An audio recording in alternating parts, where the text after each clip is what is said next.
Hi friends, आप सभी का आपके अपने यूट्यूब चैनल यूपीएससी इन्फो 24 में स्वागत है। तो दोस्तों, हम उम्मीद करते हैं कि आप सभी लोग स्वस्थ होंगे और खुश होंगे। फ्रेंड्स, ये जो वीडियो है पीजीटी हिस्ट्री का प्रैक्टिस सेट 151 है। तो अगर आप TGT, PGT, LT grade, GIC और असिस्टेंट प्रोफेसर की तैयारी कर रहे हैं हिस्ट्री सब्जेक्ट से, तो ये वीडियो आपके लिए है। वीडियो के अंत तक बने रहिए। वीडियो पसंद आए तो वीडियो को लाइक करिए और चैनल पे दोस्त नए हैं तो चैनल को जरूर सब्सक्राइब कर लीजिए। तो स्टार्ट करते हैं आज का पहला नंबर क्वेश्चन, जो 76 नंबर से शुरू होगा। क्वेश्चन है कि चरक किस शासक के दरबार में रहते थे। जो चरक हैं वो कौन शासक है जिसके दरबार में ये रहते थे। ऑप्शन ए है कनिष्क, बी है बिंबिसार, सी है चंद्रगुप्त विक्रमादित्य, डी है अशोक। तो आंसर हो जाएगा आपका ए कनिष्क। कनिष्क के दरबार में रहते थे। जो चरक हैं वो कनिष्क के राज्य वैद्य हैं और उन्हीं के दरबार में निवास करते थे। तो ऑप्शन ए आपका सही आंसर हो जाएगा कनिष्क। व्याख्या देख लेते हैं थोड़ा सा। आयुर्वेद के प्रख्यात विद्वान चरक कनिष्क के दरबार में निवास करते थे। चरक संहिता के रचयिता चरक कनिष्क के राज्य वैद्य थे। यह औषधि शास्त्र पर प्राचीनतम रचना है। तो जो चरक हैं वो कनिष्क के दरबार में रहते थे और इन्होंने एक पुस्तक की रचना की जिसका नाम क्या था, चरक संहिता था। और ये चरक संहिता किस पर लिखी गई पुस्तक है, तो औषधि शास्त्र पर लिखी गई प्राचीनतम पुस्तक है। अन्य तथ्यों को देखते हैं तो प्रयागलेख से सूचित होता है कि कुषाण शासक देवपुत्र के अतिरिक्त पाही तथा पहानुशाही की उपाधि धारण करते थे। प्रयागलेख से जो सूचित होता है कि कुषाण शासक जो है देवगुप्त के अलावा शाही जो शाही है या शाहानुशाही जो है उपाधि के धारण करते थे। जो शाही सामंत तथा शाहानुशाही जो होता था स्वामी सूचक उपाधि थी। इसको याद रखिएगा।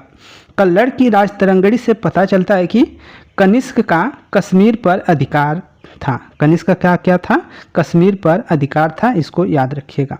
आगे देखते हैं 77 नंबर क्वेश्चन है, शक संवत कब प्रारंभ हुआ। शक संवत कब प्रारंभ हुआ। 56 ईस्वी, 78 ईस्वी, 56 ईसा पूर्व, 78 ईसा पूर्व। तो आंसर आपका बी सही हो जाएगा, 78 ईस्वी। जो 78 ईस्वी है उसमें शक संवत क्या हुआ, प्रारंभ हुआ। तो ऑप्शन आपका बी सही हो जाएगा, 78 ईस्वी। व्याख्या देख लीजिए थोड़ा सा।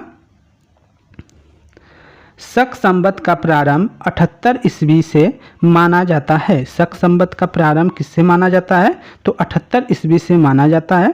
भारत का राष्ट्रीय कैलेंडर शक संवत पर आधारित है। भारत का जो राष्ट्रीय कैलेंडर है वो किस पर आधारित है, तो शक संवत पर आधारित है। यह ग्रीगोरियन कैलेंडर के साथ साथ 22 मार्च 1957 से अपनाया गया है। यह क्या है, ग्रीगोरियन कैलेंडर के साथ 22 मार्च 1957 से क्या है, अपनाया गया है। अन्य महत्वपूर्ण तथ्यों को देखते हैं तो विक्रम संवत जो है वो 57 ईसा पूर्व से प्रारंभ हुआ था। जो विक्रम संवत है उसको बोला जाता है 57 ईसा पूर्व से प्रारंभ माना जाता है।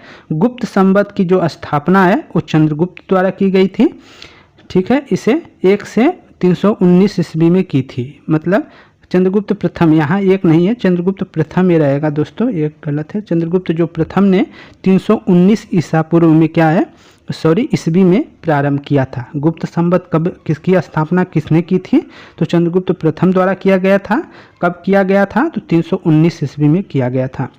कली संवत जो था, कली संवत जो है 3102 ईसा पूर्व का माना जाता है। जो कली संवत है वो 3102 ईसा पूर्व का माना जाता है, कली संवत। इसको याद रखिएगा। आगे चलते हैं। शक संवत से ही क्वेश्चन है दोबारा, और एमपी असिस्टेंट 2017 में पूछा गया क्वेश्चन है। शक संवत प्रारंभ हुआ। जो शक संवत है वो प्रारंभ हुआ, कब से हुआ ये बताना है। तो आंसर आपका सी सही हो जाएगा, 78 ईस्वी। शक संवत प्रारंभ हुआ 78 ईस्वी में प्रारंभ हुआ। ऑप्शन सी आपका सही है। अगला क्वेश्चन है 79 नंबर क्वेश्चन है आपका। कनिष्क ने 78 ईस्वी में जिस संवत की स्थापना की उसे कहते हैं। उसे क्या कहते हैं? शक संवत कहते हैं। क्या कहते हैं? शक संवत। ऑप्शन बी आपका सही हो जाएगा। शक संवत के नाम से जाना जाता है। ऑप्शन बी आपका सही है।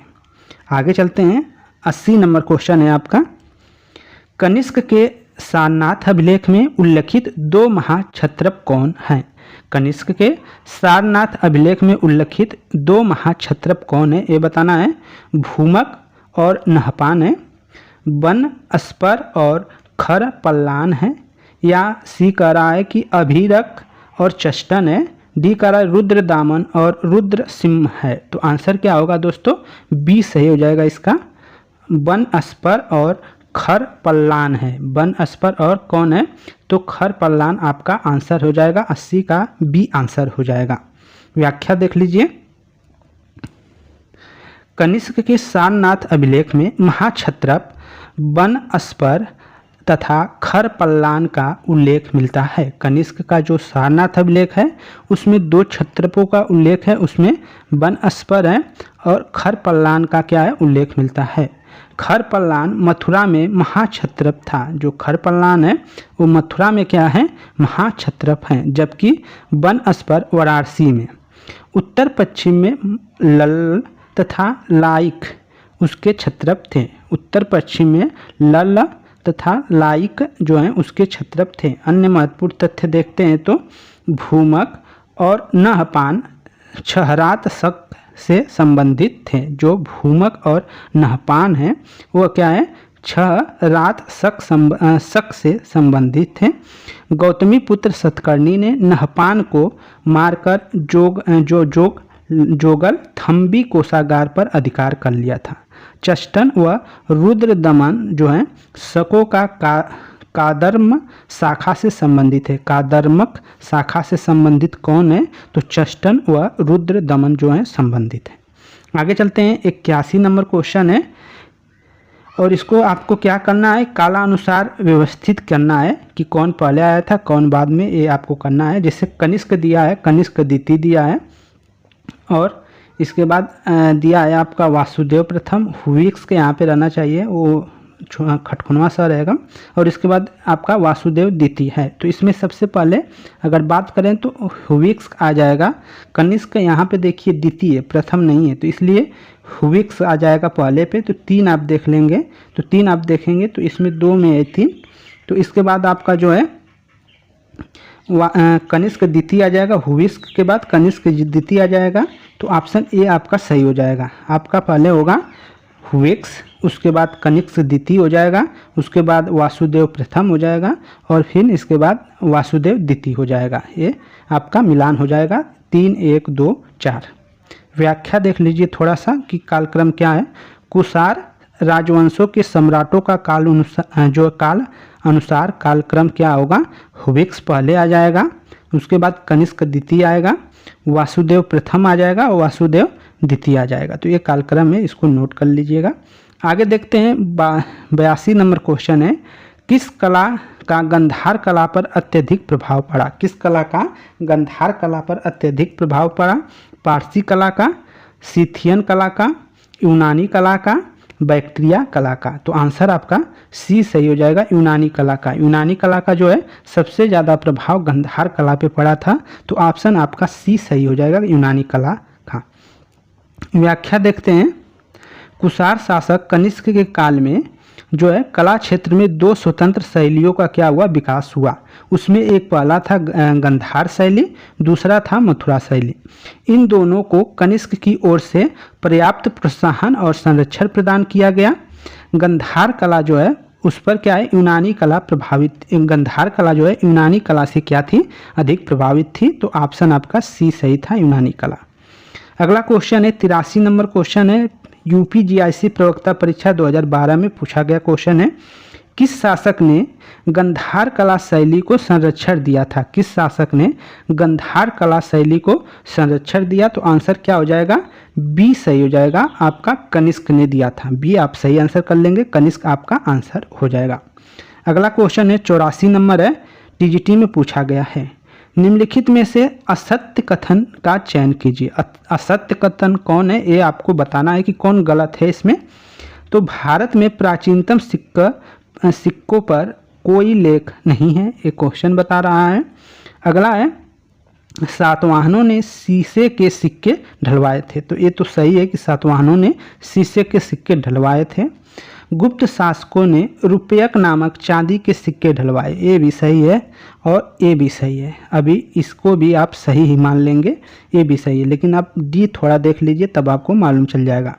भारत में स्वर्ण सिक्कों का चलन हर्षवर्धन द्वारा प्रारंभ किया गया, ये आपको समझ में आएगा कि ये पूरी तरीके से गलत है, क्योंकि बिम कटफिसेस का नाम आता है, उसके द्वारा क्या है स्वर्ण सिक्के प्रथम बार प्रचलन में आए थे, और उससे पहले यूनानी जो थे, हिंदू यवन जो है उनको हम कह सकते हैं। लेकिन यहाँ पे हर्षवर्धन तो एकदम नहीं रहना चाहिए, हर्षवर्धन चलेगा ही नहीं दोस्तों, तो ये आपका गलत है, और जो गलत है वही हमारा आंसर हो जाएगा, क्योंकि यहाँ पे असत्य कथन का चयन करना था, तो डी आंसर हो जाएगा। तो डी जैसे ही आंसर हुआ तो मतलब भारत के प्राचीन सिक्कों पर कोई अभिलेख नहीं है, ये कथन आपका सही हो जाता है। तो ऑप्शन डी आपका असत्य है और यही आंसर है। व्याख्या देख लेते हैं। भारत में स्वर्ण सिक्कों का चलन हर्षवर्धन द्वारा आरंभ किया गया था, यह कथन असत्य है, क्योंकि भारत में स्वर्ण सिक्कों का चलन इंडो ग्रीक शासकों द्वारा शुरू किया गया था। शेष तीनों विकल्प सत्य हैं। गुप्तकालीन सिक्कों को रुपयक कहा जाता था। सातवाहनों ने चांदी, तांबे के अतिरिक्त शीशे के भी सिक्के ढलवाए थे। अन्य तथ्य देखते हैं तो बौद्ध ग्रंथों में सिक्के के लिए कहापर्ण अर्थात कासापर्ण का उल्लेख है। खुदाई में अधिकतर चांदी के सिक्के मिले हैं, केवल कुछ ही तांबे के हैं। तांबे का कासापर्ण 146 ग्रेन का तथा चांदी का कांसापर्ण 180 ग्रेन का होता था। इन्हें आहत सिक्के कहा जाता था, या पंचमार्क क्वाइन भी कहते हैं, पंचमार्क सिक्के भी कहते हैं आहत सिक्के के। विसड़ी गणराज्य के सिक्कों पर विसड़ी राजन्यगढ़ यत्रास्य उत्कीर्ण है। आगे देखते हैं 85 नंबर क्वेश्चन है। कुषाण काल में मथुरा मूर्ति कला का एक प्रमुख केंद्र था। कुषाण काल में मथुरा जो है मूर्ति कला का एक प्रमुख केंद्र था। यहाँ मूर्तियाँ किस पत्थर से बनाई जाती थी, इस क्वेश्चन कराया गया है, तो ऑप्शन डी आपका सही हो जाएगा, लाल बलुआ पत्थर से। किससे कराई जाती थी? लाल बलुआ पत्थर, ऑप्शन डी आपका सही हो जाएगा। ये क्वेश्चन आपको पहले कराया गया है, दोबारा आ गया है लग रहा है। कुषाण काल में मथुरा मूर्ति कला का एक प्रमुख केंद्र था। यहाँ मूर्तियाँ लाल बलुआ पत्थर से बनाई जाती थी। इसमें हिंदू, बौद्ध, जैन धर्मों से संबंधित मूर्तियों का निर्माण किया गया है। मथुरा मूर्ति कला का एक विशेष रूप वर्तानुष्ट पट्टिकाएँ द्वारा परिलक्षित होती है, जिसे अयगपट कहते हैं, तथा जिन्हें जैन मंदिरों में अहर्तों की आराधना के लिए खड़ा किया जाता है। कंकाली टीला मथुरा के पास प्रमुख एक जैन स्थल था। यहाँ से तीर्थंकरों की कुछ मूर्तियाँ प्राप्त हुई हैं। जैसे कुछ तीर्थंकरों की बात किया जाए तो पारसनाथ की और ऋषभदेव की क्या है, मूर्तियाँ प्राप्त हुई हैं। कहाँ से? तो कंकाली टीला के मथुरा के पास से। ठीक है, याद रखिएगा। आगे चलते हैं। 86 नंबर क्वेश्चन है। कुषाण मुद्राओं में किस धर्म के देवी देवताओं का चिन्ह नहीं मिलता है? कुषाण मुद्राओं में किस देवी देवताओं के चिन्हों का चिन्ह नहीं मिलता है? बौद्धों का, शैव का, ईरानी का, जैन का। तो आंसर क्या हो जाएगा दोस्तों? इसमें 86 का आंसर आपका डी जाएगा, जैन का। कुषाण मुद्राओं में किस धर्म के देवी देवताओं का चिन्ह नहीं मिलता है? तो ऑप्शन डी आपका सही हो जाएगा, जैन धर्म का। अगला इसकी व्याख्या को देख लेते हैं। तो कुषाण मुद्राओं पर जैन धर्म के देवी देवताओं का चिन्ह नहीं मिलता है। इस काल की मुद्राओं पर यूनानी, ईरानी, बौद्ध, शैव अथवा भारतीय देवी देवताओं का चिन्ह मिलता है। अन्य तथ्य देखते हैं। तो कुषाण शासक बिम कटफिसेस के सिक्के पर शिव, नंदी, त्रिशूल की आकृति तथा महेश्वर की उपाधि से उसका नैष्टिक शैव होना सूचित होता है। कनिष्क के सिक्के के पृष्ठभाग पर चतुर्भुजी शिव की आकृति तथा यूनानी भाषा में आइसो अर्थात शिव अंकित होता था। आइसो का अर्थ शिव से लगाया गया है। 87 नंबर क्वेश्चन है आपका, एमपी असिस्टेंट 2017 में पूछा गया क्वेश्चन है। वसुमित्र एवं नागार्जुन किस शासक के दरबार में संबंधित है? वसुमित्र एवं नागार्जुन किस शासक के दरबार में संबंधित थे, ये बताना है। बिंबिसार, रुद्रदमन, कनिष्क प्रथम, पुष्यमित्र शुंग। तो आंसर 87 का सी हो जाएगा, कनिष्क प्रथम के दरबार में थे। कौन? तो वसुमित्र और नागार्जुन किसके दरबार से संबंधित रखते हैं? तो कनिष्क प्रथम के दरबार से संबंधित रखते हैं। व्याख्या देख लेते हैं। वसुमित्र एवं नागार्जुन कुषाण शासक कनिष्क प्रथम के दरबार से संबंध थे। वसुमित्र जो है कनिष्क के आश्रित विद्वान थे, जिन्होंने कश्मीर के कुंडलवन में आयोजित चतुर्थ बौद्ध संगति की अध्यक्षता की थी। जो वसुमित्र हैं वो कनिष्क के आश्रित विद्वान थे और इन्होंने जो कश्मीर के कुंडलवन में आयोजित चतुर्थ बौद्ध संगति हुई थी उसकी अध्यक्षता वसुमित्र ने किया था। अन्य तथ्य देखते हैं तो भारत में सर्वप्रथम हिंदू यवन शासकों ने स्वर्ण सिक्के चलवाए थे, जबकि सर्वाधिक शुद्ध स्वर्ण के सिक्के चलाने का श्रेय कुषाणों को प्राप्त है। कनिष्क काल में कला के क्षेत्र में दो स्वतंत्र शैलियों का विकास हुआ, जो गंधार शैली और मथुरा शैली है। गंधार शैली की बात किया जाए तो यूनानियों का इस पर अधिक प्रभाव था। मथुरा कला में लाल जो बलुआ पत्थर का प्रयोग किया गया है मथुरा कला में, ये पूछा जा रहा है। आगे देखते हैं, 88 नंबर है और पीजीटी 2006 में पूछा गया क्वेश्चन है। पेरिप्लस ऑफ द इरिथियंस सी का लेखक होने का श्रेय दिया जाता है किसको? एक पुस्तक है पेरिप्लस ऑफ द इरिथियंस सी, इसके लेखक कौन है ये बताइए। स्ट्रेबो को, एक अज्ञात यूनानी नाविक को, मेगस्थनीज को, प्लूटार्क को। तो 88 का आंसर जाएगा बी के साथ, एक अज्ञात यूनानी नाविक को दिया जाता है। ऑप्शन बी आपका सही है। व्याख्या देख लेते हैं थोड़ा सा। 80 ईस्वी से 115 ईस्वी के बीच किसी अज्ञात यूनानी द्वारा पेरिप्लस ऑफ द इरिथियन सी नामक पुस्तक लिखी गई है। पेरिप्लस का अर्थ है नौचालन चार्ट या यात्री पुस्तिका, तथा इरिथियन सी का अर्थ है लाल सागर। इरिथियन सी का जो अर्थ है वो लाल सागर है। यह पुस्तक यूनानी भाषा में लिखित है। अन्य तथ्य देखते हैं तो प्लिनी ने अपनी पुस्तक नेचुरल हिस्टोरिका, प्लिनी की जो पुस्तक है उसका नाम क्या है? नेचुरल हिस्टोरिका में रोम से सारा सोना भारत पहुंचने पर दुख व्यक्त किया है। रोमवासी भारतीय मसाले, रत्न, वस्त्र एवं पशु पक्षियों में तोता मोर पसंद करते थे। रोमवासी जो हैं भारतीय मसालों को, भारतीय रत्न को, भारतीय वस्त्र को एवं जो पशु पक्षी होते थे जिसमें तोता है, मोर है, उसको क्या है रोमवासी पसंद करते थे और इनके बदले में क्या है वो सोना भारत को देते थे। इसीलिए उस समय भारत क्या है सोने की चिड़िया थी। 89 नंबर क्वेश्चन है आपका। 89, पेरिप्लस में उल्लिखित कौन सा बंदरगाह अपने मोती उत्पादन के लिए विख्यात था? कौन सा जो बंदरगाह है अपने मोती उत्पादन के लिए विख्यात था ये आपको बताना है। मुजीरिस, कोरकई, टिंडिस, कोडाक साला। तो आंसर क्या हो जाएगा 89 का दोस्तों? बी सही हो जाएगा। कोरकई, जो कोरकई है वो बंदरगाह जो है वो मोती मसाला उत्पादन के लिए, मोती उत्पादन के लिए क्या है प्रसिद्ध था। कौन? कोरकई। कोरकई जो है मोती उत्पादन के लिए विख्यात है। ऑप्शन बी आपका सही है। व्याख्या देखते हैं। पेरिप्लस में कोरकई का नाम कालची मिलता है। कोरकई का नाम क्या है? कालची मिलता है। यह पांड्यों की बंदरगाह राजधानी थी। यह मोतियों के लिए प्रसिद्ध थी। जो पेरिप्लस है उसमें एक बंदरगाह है, उसका नाम क्या है?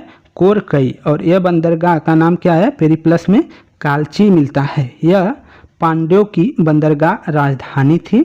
यह मोतियों के लिए क्या है? प्रसिद्ध थी। अन्य महत्वपूर्ण तथ्य देखते हैं तो पेरिप्लस के अनुसार फारस की खाड़ी में भृगु कच्छ में दासों का निर्यात किया जाता था। दासों का निर्यात कहाँ किया जाता था?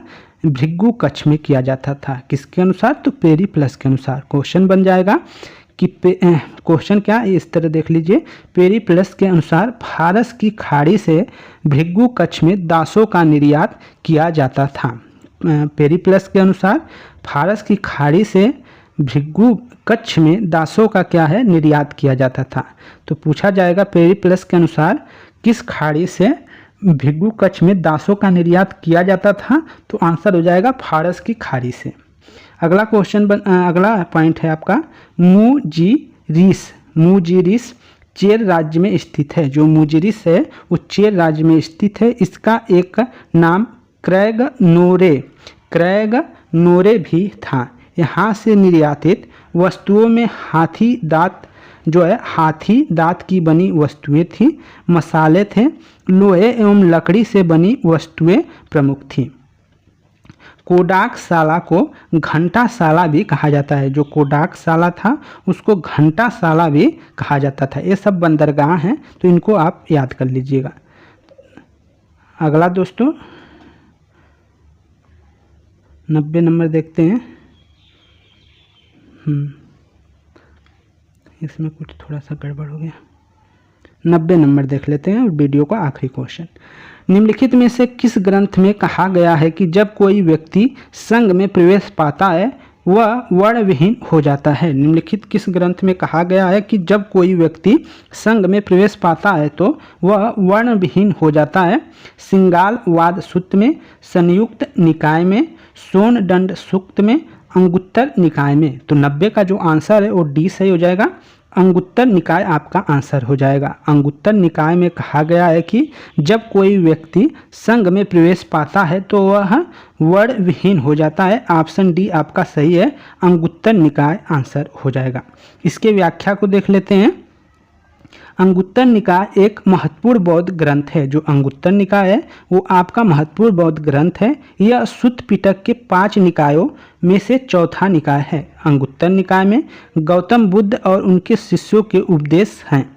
अंगुत्तर निकाय में कहा गया है कि जब कोई व्यक्ति संघ में प्रवेश पाता है तब वह वर्णविहीन हो जाता है।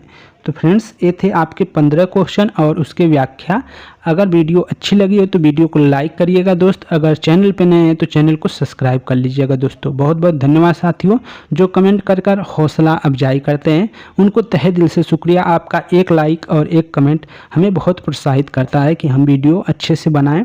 थोड़ा ये हो जाता है कि हमारी जिम्मेदारी और बढ़ जाती है, हमें और मेहनत करना पड़ता है कि उसको अच्छे से पढ़ें, अच्छे से बनाएं, जिससे आप लोग अच्छे से कुछ कर सकें आगे जीवन में। तो दोस्तों धैर्य बनाए रखिए, खूब पढ़िए, किताब का सहारा लीजिए, यूट्यूब का सहारा लीजिए, जिससे आपका मन लगता हो उससे पढ़िए, लेकिन बहुत पढ़िए। धन्यवाद साथियों, नमस्कार।